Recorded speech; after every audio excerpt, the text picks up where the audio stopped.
With regards to broadband, so our focus is on making sure that we can get those South Africans that are not connected or do not have access to the internet to have that access.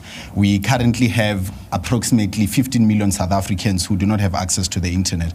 And you can imagine that the majority of those, if not all, are based in rural communities from villages that some and many of you in the room come from. So one of the areas that we are advocating for is looking at the policy environment that would then provide the certainty that the telecommunications companies need in order to enhance their investment in broadband infrastructure to be able to reach the remote areas. But we know that historically, because some of those areas have not been commercially viable, because the traffic in terms of internet usage is very limited, we have to think now about how do we open up the space to increase freedom of choice for the potential internet user, but also to be fair to the market. So we are looking at a policy directive that can open up the space for low orbit satellites to enter the market. And it doesn't matter where those low orbit satellites, come from, whether it's the UAE, it's Europe or Rwanda,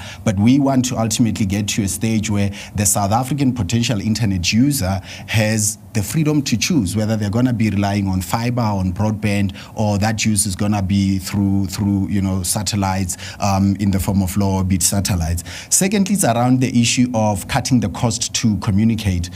For many of us, the usage of smart devices is not just a luxury anymore. It's a basic tool to communicate that we're using. So one of the things that we are advocating for, and we've been in these preliminary discussions with Treasury, is to relook at the classification of smart devices. This will include your smartphones, your tablets as luxury devices, because they carry an additional tax, which then makes them more expensive to purchase for people that do not have a job. That is unthinkable to even think about owning a smart device. But if we've got the stated ambition that the country has of getting to 100% internet connectivity by 2030, we have to look at removing all these barriers to entry, and removing or reducing the cost of smart devices is one element of that, so that we can encourage this whole idea of having a digitized society with the digital literacy skills that we need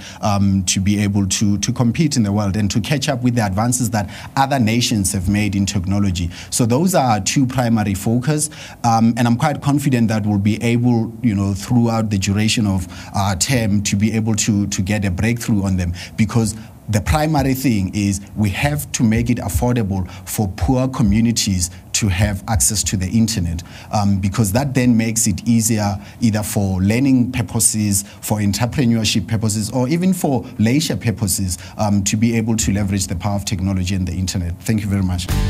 DA at Work, rescuing South Africa.